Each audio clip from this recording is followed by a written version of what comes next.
Grand Rising, how are you guys doing? I hope that you guys are having a great Monday, wherever you are located in the world, Sunday or Monday. It's This is the day that the Most High Yah has made. Let us rejoice and let us be glad in it. Oh, wow.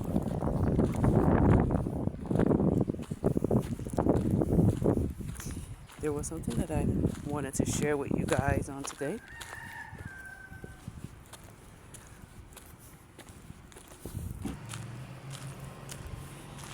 There's some things that I wanted to share with you on today.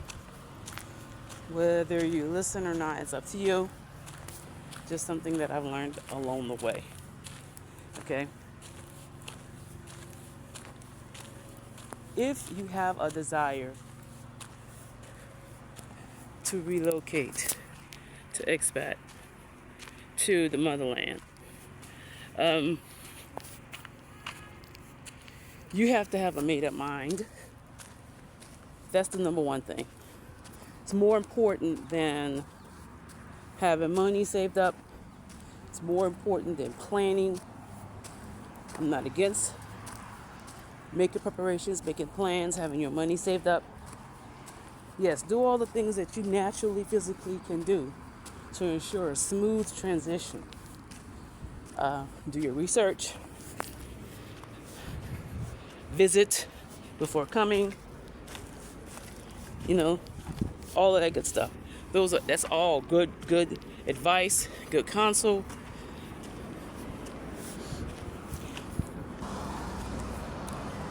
It's all very good advice and good counsel. It's wisdom. Definitely do all of those things.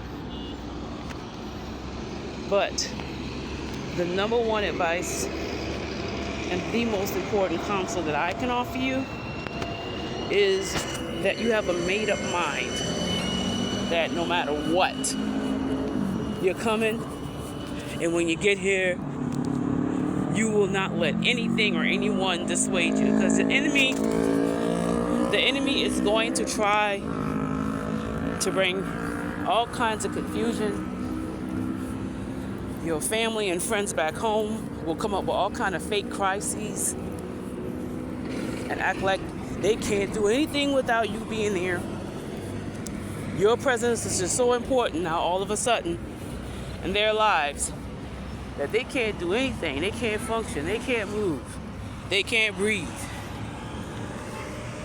When your presence was there before, and they did just fine.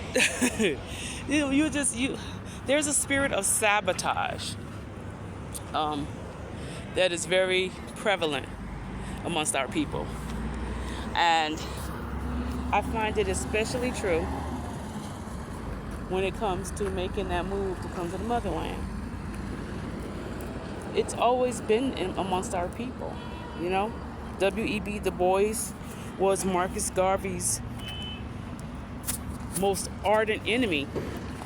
He was an ardent enemy against Pan-Africanism, okay? He was an ardent enemy against true melanated African unity globally.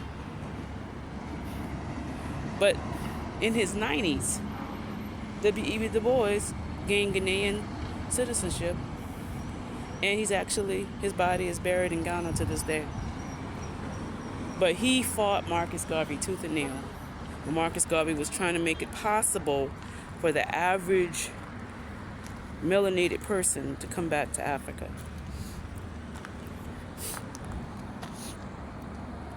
It's very disgusting. It's a sick, sinister, twisted, wicked spirit of sabotage. Okay? And you have to be discerning, and you have to fight the good fight, because there is a spirit amongst our people. They know deep down inside we belong here. They know deep down inside this is where we come from. But they don't have the courage. They don't have the courage. They claim we don't have the money. But the US dollar, even as poorly as it's performing right now, still can give you a good, decent lifestyle here on the continent. What you pay monthly for rent and mortgage can buy you something for a year, or rent you something for a year, if you were really serious. If you're really serious. No, you're not going to be balling and doing this and doing that all the time, but it's manageable if you really want to be on the continent. Now, if you're trying to come to the continent to build a kingdom, and I guess there's nothing wrong with wanting to build wealth, but everybody starts somewhere. You're talking about going to a whole different country. When the immigrants that go to the United States of America come to the United States of America, most of those immigrants, even Donald Trump and his family and his people, they didn't come here. They were immigrants. They didn't come here with wealth. They got here. They got on America. No, not here, but you know what I'm saying. They got on American soil, and they built their wealth on American soil. And that's why they're one of the richest families, maybe, in America. That's why you can't buy Donald Trump, because Donald Trump got his own money. But guess what? Donald Trump people went to America on a women of prayer, on faith. That's faith. And that's the kind of mindset that our people have to have. You want to come here and be like, oh, well, I want to have $500,000 saved up, so I have to have $1 million, but I could go to the continent and be comfortable. I mean, yeah, it'd be nice if you do have that, but if you don't have that, if all you have is $50,000, if all you have is $10,000, if all you have even is $5,000, just pray and move and step out on faith and know that the Most High Yah will keep you, and He will direct you, and He will provide for you, and He will protect you. Does having more money assure and make things a little bit easier? Of course it does. That's the truth wherever you go.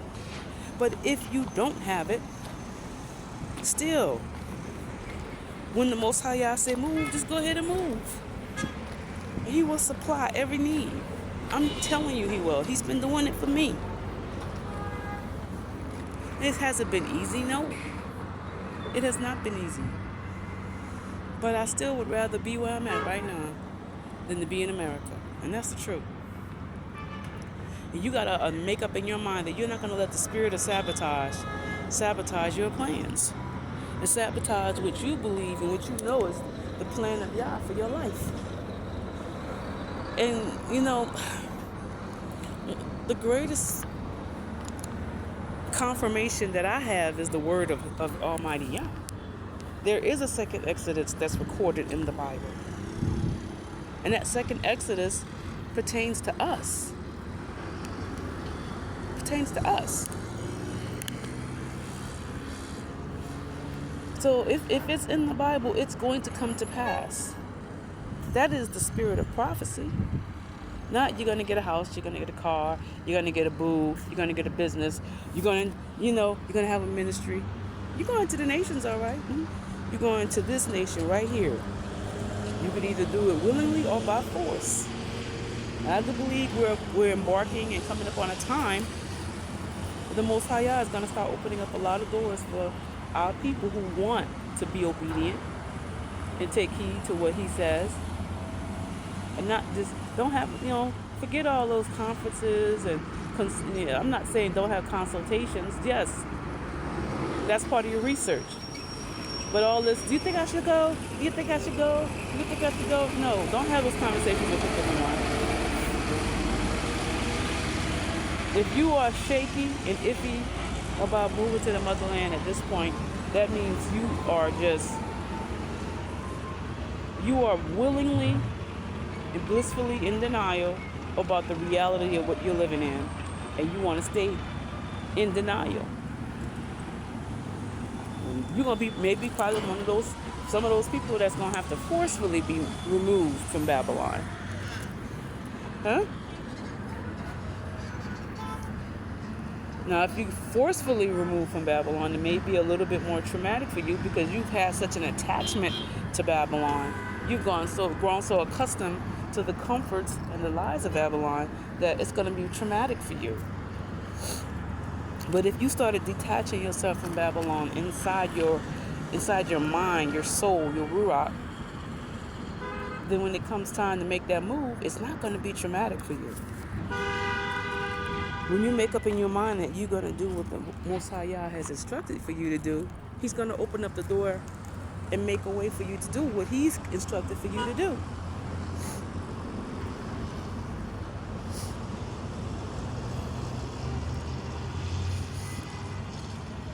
But beware of the spirit of sabotage.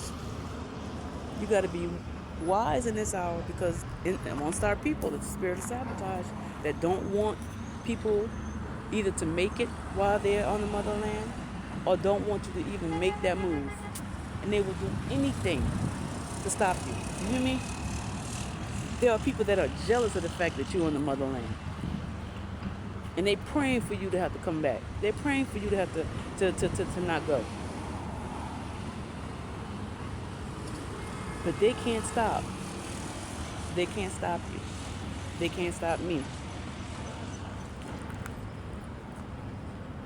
And you have to make up in your mind, I'm where the Most High Yah has called me. I'm doing what the Most High Yah called me to do, and I don't care who don't like it or who don't approve of it. And you pray. Everybody that's messing with you and trying to stop you from doing what the Most High Yah has called you to do, and where He called you to be, remove them from your life. Make their plans and their prayers and their fastings of none effect. And I promise you, even government systems that will try to keep you out, the Most High God, the word says that the government will rest upon the shoulders of Yahushua. So the governments that think that they're in charge, the governments that's making these unjust laws, and the governments that's doing whatever, they belong to the Most High Yah. And the Most High Yah will deal with them, and He will even cause them to be no more if they keep messing with His people. We're living in that day and hour. I'm telling you, watch. Judgment, yes. It's time for Yasharel to come home. It's time for Yasharel to come home. And I promise you, He's about to open up some miraculous doors. The heart of the king is in Yah's hand. Let Yah be true and every man, woman, boy, and girl be alive.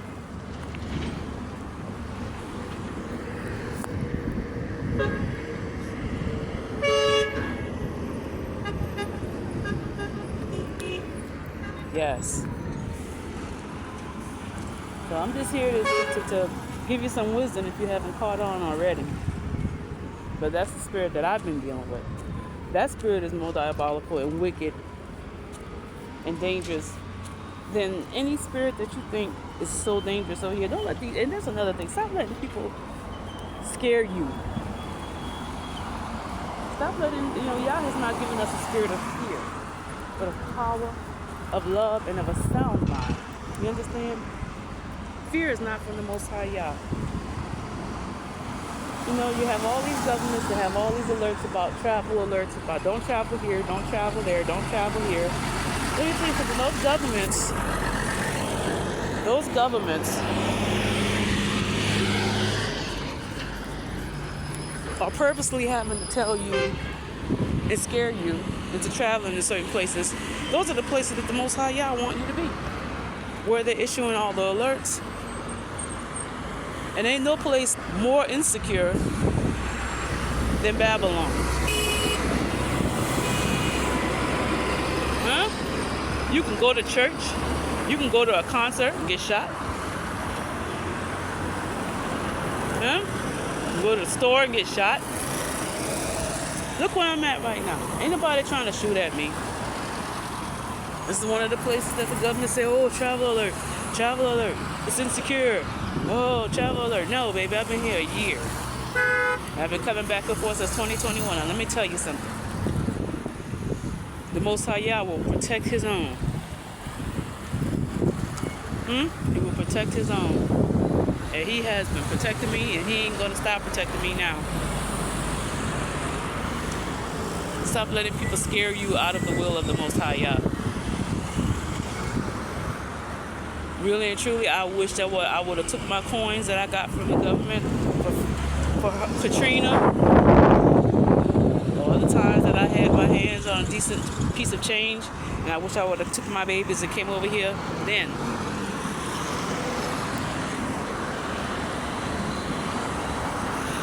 Yeah, the schools are different, and it will be an adjustment for children. Yes. But I promise you, if you bring them over, the younger they are, the better it is. Because it won't be so hard for them. It won't be so traumatic for them. But if you wait, talking about they're older and this and that and the other, it's going to be harder because then now they got to learn different culture, different language, and learn their studies. But I promise you one thing, the schools over here are better than the schools in the United States. They don't think so, but I'm telling you that they are. While the schools in the United States have been busy teaching your children how to experiment sexually and how to come out as gay and how to dress up as the opposite sex, you know what they're teaching the children here? They're teaching them computers and coding, teaching them life skills in elementary school. We call it primary school here. I come across several schools, and I've actually visited a school, and those children are learning things that they're going to need, actual skills that they're going to need to survive. The reason why so many young people here end up wanting to leave and go to school somewhere else, they call that job buying, GAJAPA, is because of the colleges.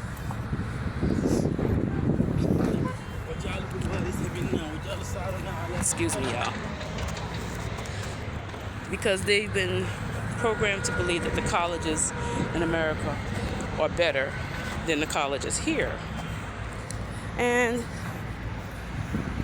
in terms of getting jobs outside of Africa, yes, you need to have a degree in America or from American colleges to be considered up to par, if you will, to be employed by America. Because that's the goal of a lot of people here. They want to make dollars. But they don't understand or accept that the dollar is losing its value. And a lot of people here aren't aware of the fact that the dollar is losing its value, that America is not the winter wonderland that the world has believed that it is. And a lot of people don't really understand what America truly is until they actually get to America.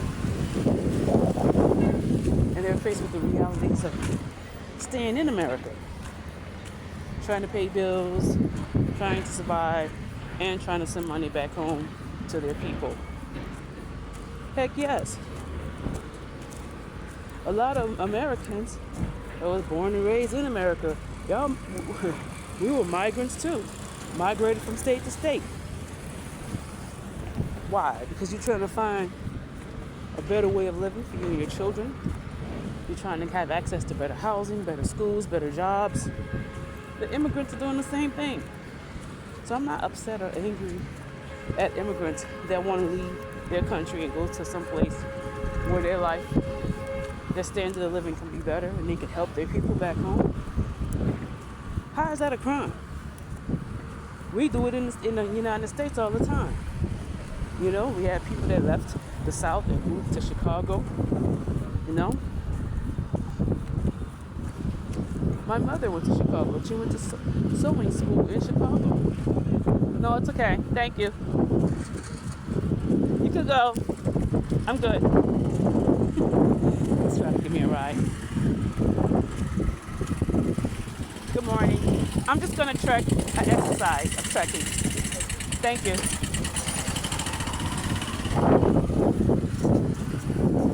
Yes. So, you know, we want to demonize and criminalize people for wanting a better way of living for themselves and their families. When a lot of the people that's saying that they are against immigrants, their people were immigrants. Their descendants were, you know, their ancestors, if you will, were immigrants. They got to America with nothing. Huh? So I think it's hypocritical, all this mass deportation and all this stuff that they're doing, when it's not the humans' fault. Since when is it wrong to want to do better for you and your family? And we always want to uphold the so-called law and say that the law is not always right. And sometimes laws violate our human rights. Just because somebody created a law don't make it right. Slavery was legal. Slavery was law at one time. Chattel slavery was law. So I want you to tell me that chattel slavery, which was law at one time in America, was right. And we all know it wasn't. Apartheid was law in South Africa. Was it not? But was it right?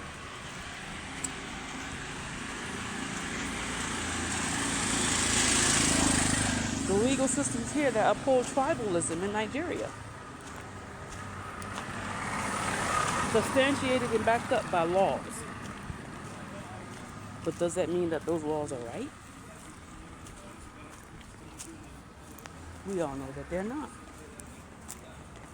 Well, next time somebody come at you and say, but it's the law, that means that the laws have to be revamped.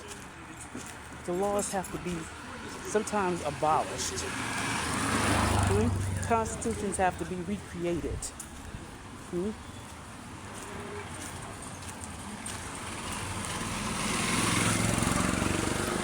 At no time should any laws violate human rights. And if they do, those laws need to be revisited. Good morning.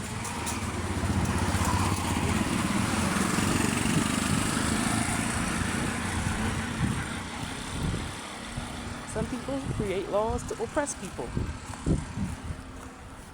The sole intention of a lot of laws is to oppress people. When they're oppressing the people, then those laws should be of none effect. And those laws don't need to be followed and honored if they violate human rights. I'm good.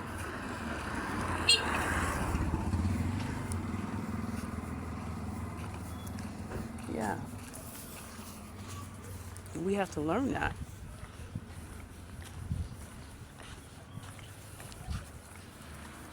A lot of laws that were made. Jim Crow was a law. Google Jim Crow. CROW. But was it right? So that's all I'm saying. Is we have to be willing and courageous enough to change laws and systems and demand that governments create laws and systems that honor all people's human rights.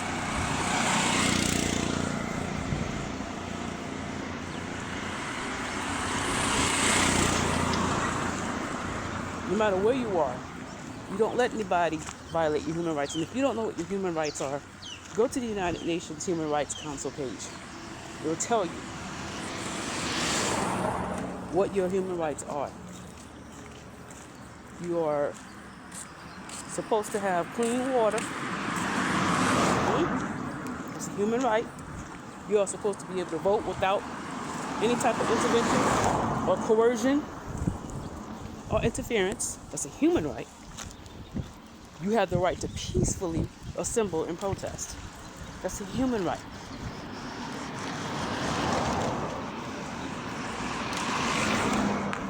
Those are just some of your human rights that you have. You want to run for office?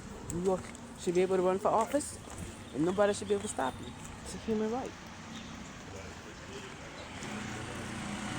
The human right supersedes. Listen to me. Human rights supersedes and is more powerful than any domestic law. Than any domestic law. I don't care what country you reside in. America, Nigeria, Tanzania, South Africa, the Caribbeans, Palestine.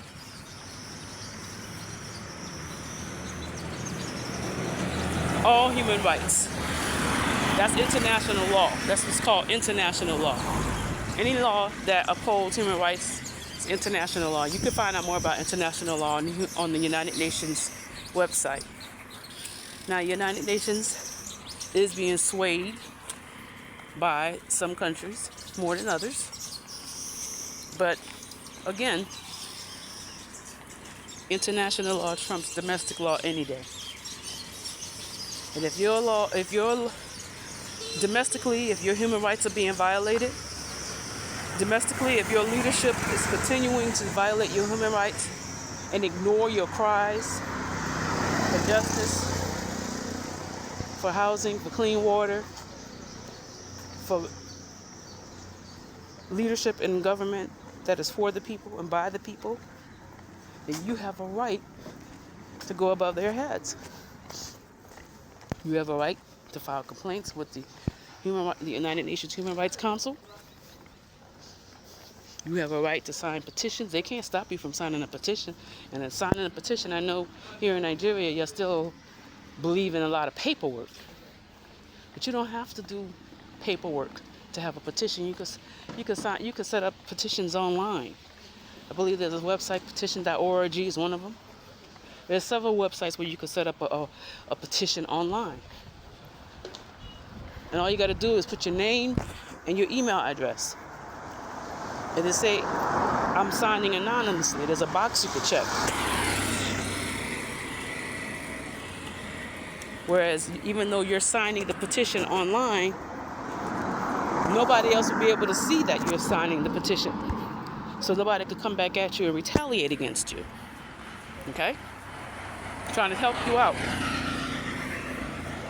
Somebody, instead of using that data to complain and argue and debate about what somebody doing in church, forget church. Because the church is having all the service and having all these churches and even meeting in the synagogues and the temples or whatever, no matter what religion you practice, everybody is dealing with the same struggle. How am I going to take care of my family? How am I going to afford housing? How am I going to afford food? I need water. Everybody's dealing with the same thing.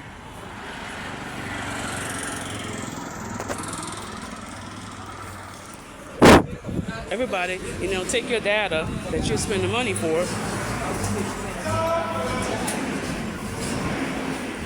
Instead of worrying about what a preacher doing, worrying about this one or that one, use your data for good. Use your data that's going to help your people. Set up petitions. And then you get thousands of people to sign the petition. Tell them to sign it anonymously so that nobody will come back at them and retaliate. Then you take that petition and you submit it to the United Nations Human Rights Council. All of this can be done electronically online. And guess what? They have to, and they will investigate. Why? Because currently, Nigeria is not on the Human Rights Council. They were during Buhari's regime, if you will, but they're not now. Because the United Nations even recognized that Nigeria is a really poor example of honoring people's human rights. So they took them off the council. So that means they can't take any complaints and sway the decision either way. They can actually investigate complaints and hold governments accountable. I'm telling you ways that you can stand up for yourselves and fight for your human rights. You don't have to be a victim of your government. You have options. You have choices. Spirit of sabotage that's in the government. There's ways to circumvent governmental manipulations.